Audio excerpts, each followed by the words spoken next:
You know what's strange? When you stop texting her and she stops texting you, it feels like nothing is happening, like silence means it's over. But here's the truth: the game doesn't end when communication stops, it flips. Because silence isn't the absence of emotion, it's the stage where emotion finally reveals itself. When two people go quiet, one starts to reflect, the other starts to panic. And the one who stays calm in that quiet, that's the one who holds a power. So stay with me. By the end of this video, you'll understand why silence speaks louder than any message you could ever send. You see, modern relationships are built on noise, constant pings, stories, updates, validation loops. We're all addicted to being seen. But silence ruins that illusion. It creates a void where attention once lived, and that void forces truth to surface. When you both stop contacting each other, that silence becomes a mirror, and what's reflected in that mirror isn't about them, it's about you. This is where Stoicism enters, the ancient art of emotional control, clarity, and detachment. Marcus Aurelius wrote, "If it is not right, do not do it. If it is not true, do not say it." Silence in its purest form is both right and true, because it's the absence of manipulation, the refusal to beg for validation. It's raw honesty without words. But here's what most people never realize: the moment communication stops, psychology takes over. Let's break it down. When you stop contacting her, two forces begin to battle silently: your ego versus your peace. Your ego says, "Text her, just one more message, she'll forget you." Your peace whispers, "Wait, observe, let her feel your absence." Most men lose right there, and that's psychological tug of war, because silence exposes your attachment. You start overthinking: did I do something wrong? Is she talking to someone else? Maybe she's testing me. But here's the brutal truth: she's not testing you. Life is. She's in her own silence too. And inside her mind, another game begins: the avoidance cycle. At first, she feels relief. No pressure, no texts, no expectations. Then the day's out. That relief turns into curiosity, then into doubt, and eventually emotional craving. Because what once felt like freedom starts to feel like loss. The avoidant mind only understands your value in your absence.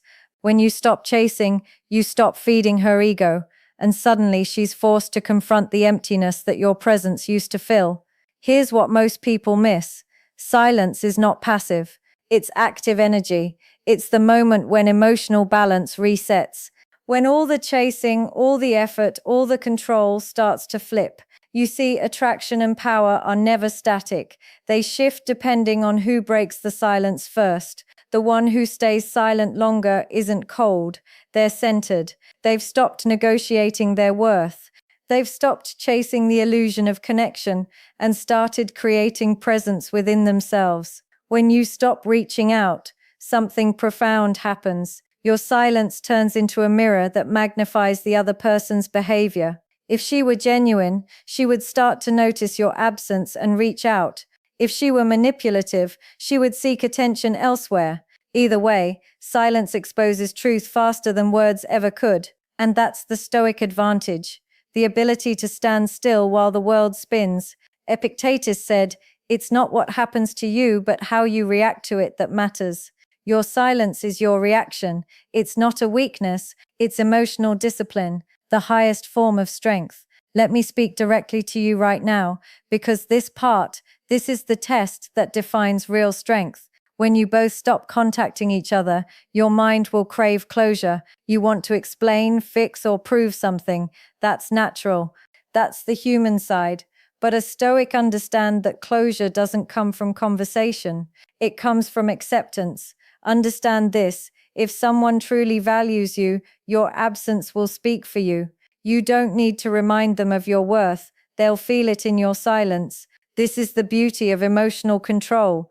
You stop trying to win people back and start winning yourself back. The lesson is simple: silence is not punishment, it's preservation. You're not ignoring them to manipulate. You're respecting yourself enough to stop explaining your value to someone who already knows it, but chooses to forget. And that's where your power returns, because when you stop reaching out, you're not losing them.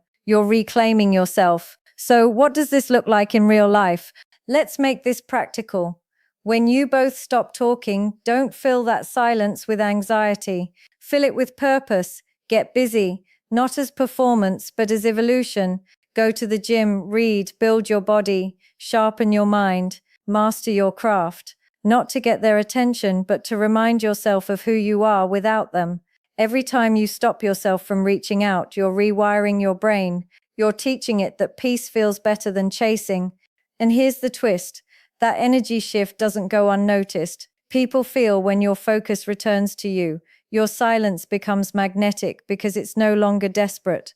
It's powerful. She starts to think, why isn't he texting me? Did he move on? Was he the one holding the real power all along? That's when the game flips, because silence creates mystery and mystery fuels attraction. But here's the stoic distinction. You don't use silence to get her back. You use it to get yourself back. When you start building yourself from within, you realize she was never the validation, only the reflection. As your energy stabilizes, you stop chasing outcomes and begin to embody peace. And ironically, that's when the world, and sometimes even she, starts chasing you. So let me ask you this. If you both stopped contacting each other right now, would your silence bring you peace, or would it expose your dependence?